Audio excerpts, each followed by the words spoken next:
What's up, YouTube? This is Speakerman86. We got another unboxing here. I know it's been a little while since my last video upload. Got a new apartment, got a new ride, and now we're getting some new amps and things in. And it's going to be an unboxing video for the first one that came in today. Hopefully I'll get another couple of boxes in today.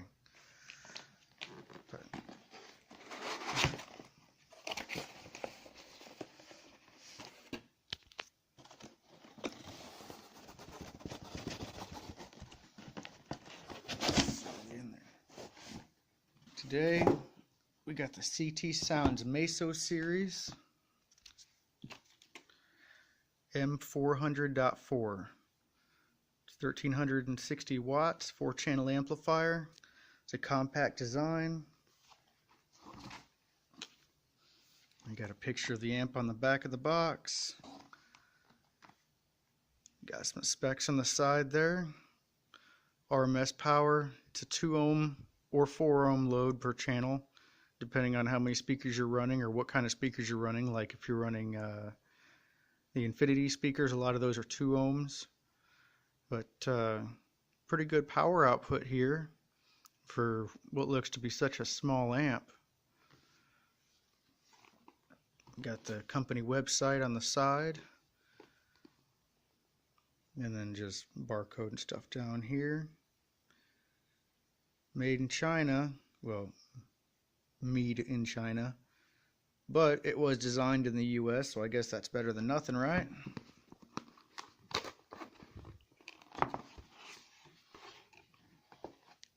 Man, this amp is tiny.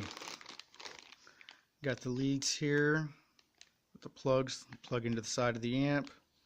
Gives you your RCA inputs, and looks like speaker outs also in that bag.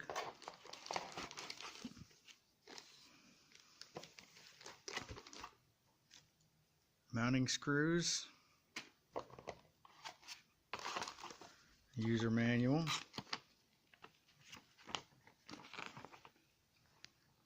some installation instructions on it, tells you what all the knobs and everything are for, how to wire it up.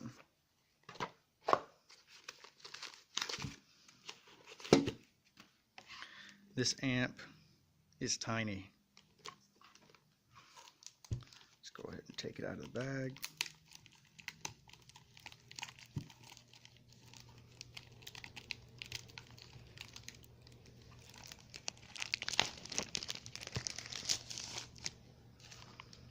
Now, if you know anything about CT Sounds, you know that their amps and their subs usually will take more than what they're rated at.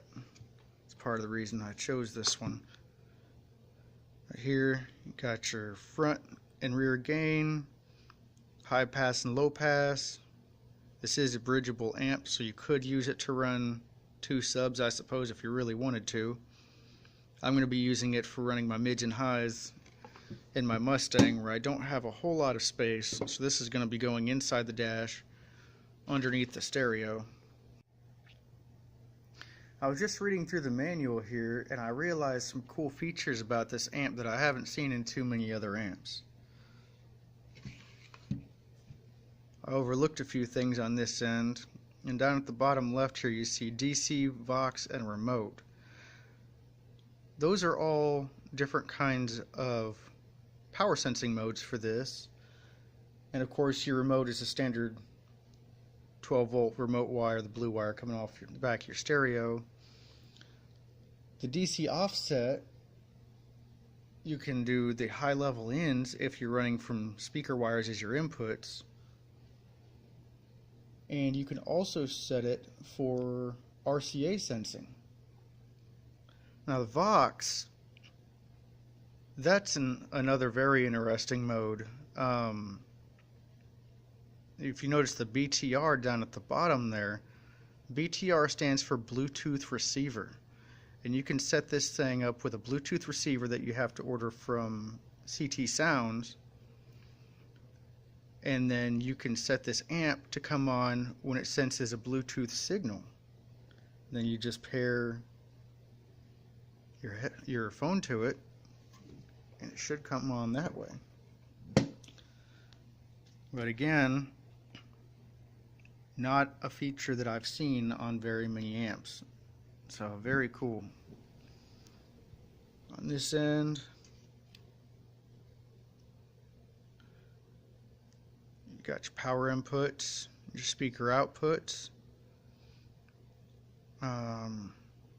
Looks like it's required to run an inline fuse on this, and not the biggest power input, but this is designed for an ATV or a motorcycle. It can be used in a car like what I'm going to be doing, but the idea is it's designed to fit in the smallest spaces available while giving you huge power output. Just to give you an idea, here's an envelope, regular size envelope. It's about the same size as the amp. ZTE cell phone, amp isn't much bigger than that. And then for the final size comparison, I got an old Jensen CD player. I'm not going to set that on top because I don't want to scratch it up. But the amp is only a little bit longer. It's not even as thick. And it's not even as wide as a normal CD player. So that's all for this video. My next video, I'll probably be putting this in the car and getting it up and running. And if I get my other 2 amps in today, I'll be doing an unboxing on those as well. Peace out, everybody.